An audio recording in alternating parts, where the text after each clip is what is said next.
اللہ تعالیٰ کے فضل سے جماعت احمدیہ باوجود ایک چھوٹی سی جماعت ہونے کے ایم ٹی انٹرنیشنل کے ذریعہ 24 گھنٹے اسلام کے پیغام ساری دنیا میں پہنچا رہی ہے۔ کیا وجہ ہے کہ ساری دنیا کے غیر احمدی مسلمان مل کر اس کام میں اب تک ناکام ہیں، جبکہ اکثریت میں بھی ہیں اور مالدار بھی ہیں؟ ان کے لیے ممکن نہیں ہے۔ جو مرضی کریں، سر جوڑے گئے ہیں، سعودی عرب سے پیسے بھی مانگے گئے ہیں، کچھ نہ کچھ وہ کرنے کی کوشش بھی کریں گے، مگر ممکن نہیں ہے۔ اس کی وجہ ہے کہ ان کے اپنے مزاج بگڑے ہوئے ہیں۔ وہ پبلک جو دلچسپی لیتی ہے اس کو مذہبی باتوں میں دلچسپی کو خاص نہیں ہے۔ چند چیدہ مولویوں کے بچے ان کے پروردہ لوگ ہیں جو ان کے جلسوں میں اکٹھے ہوتے ہیں۔ اب اس عالمی سوال سے پہلے یہ سوال آپ کو اٹھانا چاہیے تھا کہ کیا وجہ ہے کہ غیر احمدی مسلمان انگلستان میں ہم سے قریباً کم از کم 90% زیادہ ہیں،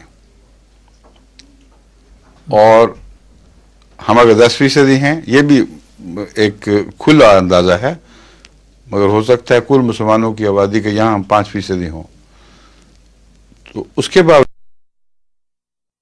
سالانہ ہوتا ہے تو 11,000 تک لوگ پہنچ جاتے ہیں، بعض گھروں کو تالے پڑ جاتے ہیں، اور ان کا جلسہ سالانہ جس کی دھومیں مچائی جاتی ہیں، ساری دنیا میں سے لوگ مولوی اکٹھا ہوتا ہے، اور یہاں جگہ جگہ اس کی تیاری کے جلسے ہو رہے ہیں، اور ان کو مفت ٹرانسپورٹ مہیا کی جاتی ہے، اور اعلان کیا جاتا ہے کہ روٹی کا بھی بہت اعلیٰ انتظام ہوگا، فری۔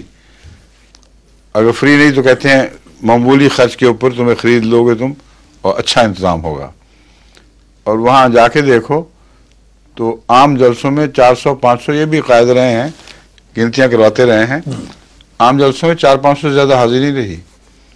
اور جب وہ کہتے ہیں جمع غفیر فدایان ختم نبوت کا اکٹھا ہو گیا، تو جمع غفیر کی تعداد 4,000-5,000 سے زیادہ کبھی بھی نہیں بڑھی۔ یہ بھی کھلا اندازہ ہے، کیونکہ وہ جو ہال ریزرو کرتے ہیں اس میں کل 6,000 کی سیٹیں ہوتی ہیں، اور ہمارے کارکنوں بتاتے ہیں اکثر حصہ خالی ہوتا ہے، یا اکثر نہیں تو ایک بڑا حصہ خالی ہے، کھلا لوگ بیٹھے ہوئے ہیں۔ تو یہ سوال پہلے اٹھنا چاہیے، کیا وجہ ہے کہ اتنی بڑی تعداد ہو کر، اتنے بڑے وسائل کے باوجود، یہ ہمارے جلسے سالانہ کے مقابلے پر ایک جلسہ سالانہ بھی نہیں کر سکتے جس کی تعداد اتنی بڑی ہو؟ دلچسپی نہیں ہے، دین کے کاموں سے کوئی رغبت نہیں۔ ان کو صرف مولوی جب بھڑکاتا ہے اور غیر معمولی طور پر ایکسائٹ کرتا ہے، یہ کہہ کر رسول اللہ صلی اللہ علیہ وسلم کی محبت کے حوالے دے کر، آپ کی شان کے متعلق یہ کہہ کر کہ اس شان کی گستاخی ہو رہی ہے، بغیر تو اٹھو اور کچھ کرو، تب کچھ لوگ ہیں جن کے اندر کچھ کسمساہٹ پیدا ہوتی ہے، وہ کہتے ہیں چلو۔ اور وہاں جو ان کا حال ہے، ان کو جس طرح دلچسپی لے رہے ہوتے ہیں، سب ظاہر و باہر ہے۔ اس لیے یہ ایک بیماری عام ہے، دین میں کوئی دلچسپی نہیں۔ پھر اکٹھے کیسے ہوں گے؟ موقف کیا پیش کریں گے؟ کیا شیعہ علماء اس انٹرنیشنل ٹیلی ویژن کے اوپر آ کر حضرت ابو بکر اور حضرت عمر اور حضرت عثمان کو خراج تحسین پیش کریں گے؟ ان کے نام عزت سے لیں گے؟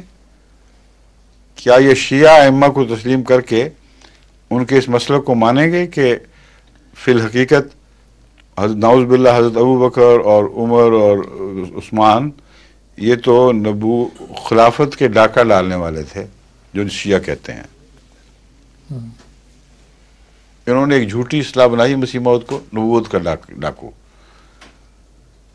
پھر فرضی جھوٹی کہانی، اگر امام مہدی نبوت کا ڈاکو ہونا تھا تو پھر نبوت کا ڈاکو امام مہدی کو بھی کہو، کیونکہ مسیح موعود نے تو امام مہدی سے اوپر کچھ کوئی بات نہیں کی۔ لیکن جہاں یہ ڈاکو کہتے ہیں کھلم کھلا، وہاں یہ اکٹھے ہوں گے اور یہ کہیں گے کہ ہاں یہ درست ہے کہ ہم اسلام کے نزدیک یہ بھی جائز ہے کہ حضرت ابو بکر، حضرت عمر، حضرت عثمان رضوان اللہ علیہم کو خلافت کے ڈاکو کہا کرو، منافقین کے سردار کہا کرو۔ کیا بریلوی اور دوسرے علماء اپنے مسالک میں اکٹھے ہو جائیں گے؟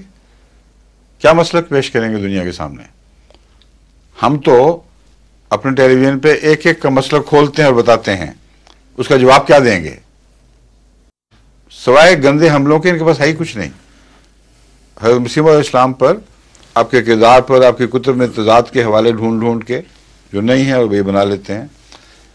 ٹکسالی کی چند باتیں ساری تقریروں میں وہی باتیں ہمیشہ دہرائی جاتی ہیں، نہ قرآن کا عرفان، نہ حدیث کی تشریح، کچھ بھی نہیں ہے۔ ان کا ماحصل علم کا یہی ہے جو ان کے جلسوں میں آپ ہمیشہ دیکھتے ہیں، باتیں کبھی کوئی چیز نہیں آئی، نہ قرآن کی محبت میں، نہ حدیث کی اس محبت میں، نہ مسائل کے متعلق کوئی روشنی ڈالی ہو کہ آج کے زمانے میں یہ مسائل ہیں، ان کا یہ حل ہے۔ صرف حضرت مسیح علیہ السلام کے خلاف بکواس۔ تو قرآن کریم کی اس آیت کے تابع ہیں، تجرون رزقکم انکم تکذبون، کیا تم نے جھٹلانے کو ہی اپنے رزق کا ذریعہ بنا رکھا ہے؟ اپنا انٹرنیشنل ٹیلی ویژن پہ کیا کریں، دن رات یہی بکواس کیے جائیں گے۔ ایک دفعہ کوئی سنے گا، 2 دفعہ سنے گا، پھر رانت ڈالے گا کہ میں اپنے دوسرے پروگرام سنتا ہوں۔ ویسے بھی ان کو دلچسپی کوئی نہیں ہے مذہبی پروگراموں میں۔ پاکستان میں ہوتے ہیں تو لوگ ٹیلی ویژن بند کر دیتے ہیں، تو اس ریڈیو کے، اس ٹیلی ویژن کے سننے والے کہاں سے آئیں گے؟ اور اگر انہوں نے کوئی بات کی اور ہم نے جوابی چوٹ لگائی تو پھر 2 ٹوک اتنے حصے میں ہو سکتا ہے دلچسپی پیدا ہو جائے، تو اس کے ہمارے مزے ہوں گے، ہمیں تو مزے ہی مزے ہیں۔ اب وہ لوگ سنتے ہیں، سمجھتے ہیں کہ پتہ نہیں شاید مولوی نے کوئی بات رکھی ہو جو یہ نہ بتاتے ہوں۔ وہاں مولوی نے جو کچھ کہنا کہہ دے گا، اور ہم نے جوابی کارروائی جو کی ہے بارہا، جو غیروں تک نہیں پہنچتی، ان کے حوالے سے ہمیں کرنے کا موقع مل جائے گا۔ تو پھر دیکھنا، جو دیکھے گا وہ بھی وہاں سے ٹوٹ ٹوٹ کے یہاں آنا شروع ہو جائے گا۔ بے بس لوگ ہیں۔ قرآن کریم کی آیت نعوذ باللہ غلط ہو کہ تم تکذیب کو روٹی کمانے کا ذریعہ بنا رہے ہو۔ یہی مولوی ہیں، انہوں نے جب بڑی بڑی حکومتوں سے بات کرنی ہے تو کچھ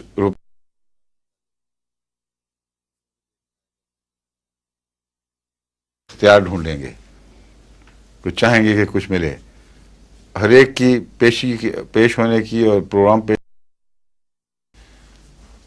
اب وہ اتنی قیمتیں لے کر پھر ہر دفعہ وہی ہر بات بےہودہ اور لغو، جن کے خرچ کے اوپر یہ پروگرام چلنے ہیں۔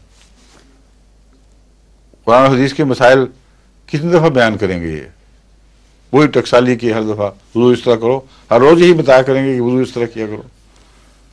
یہ سب فرضی قصے ہیں، ان کے اختیار میں نہیں ہے۔ میں تو بار بار ان کو کہہ رہا ہوں، آ جاؤ سامنے، نکلو تو صحیح، مگر ان میں طاقت جان نہیں ہے۔ مطلب ہے اگر جوش آتا بھی ہو تو موڈس آپرینڈی کوئی نہیں ہے ان کا، کوئی طرز عمل ان کی ہو سکتی ہی نہیں، کیونکہ 72 فرقوں میں بٹے ہوئے ہیں۔ ہم تو کسی فرقے میں نہیں بٹے ہوئے۔ ہمارا ہر عالم آئے گا تو ایک ہی بات کہے گا، اذا سید منا خلا قام سید قول لما قال الکرام فعول۔ ہمارا ایک سردار جب گزرتا ہے تو دوسرا وہی باتیں، وہی کردار لے کر آتا ہے، وہی باتیں کہتا رہتا ہے۔ مطلب اس کے مسلک میں کوئی تفریق نہیں، کوئی تبدیلی نہیں۔ ان کے ہاں تو آئے دن مسالک کے اوپر جوتیوں میں دال سنبھالیں گے اپنے اختلافات کو، بہت مشکلات ہیں۔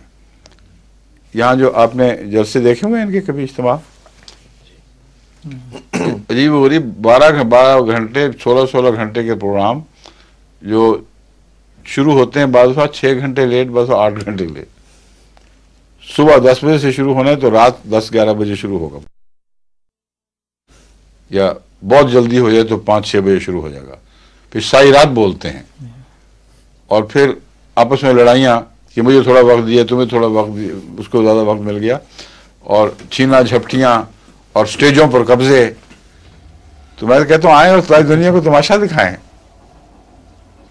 انٹرنیشنل ٹیلی ویژن دیکھیں تو صحیح کہ لوگ کیا ہیں یہ، پھر ان کے چہرے ہمیں فائدہ دیں گے۔ ایسی نحوست برستی ہے اور پھر سجاوٹیں مصنوعی جھوٹی. آخر انسان کو خدا تعالیٰ نے بیان کی طاقت بخشی ہے، پہچان دی ہے، یہ چیزیں ہمیں فائدہ دیں گی، کسی قسم کے گھبرانے کی ضرورت نہیں، مگر ان میں طاقت نہیں ہے بیچاروں میں بھی اس کچھ پیش کرنے کی.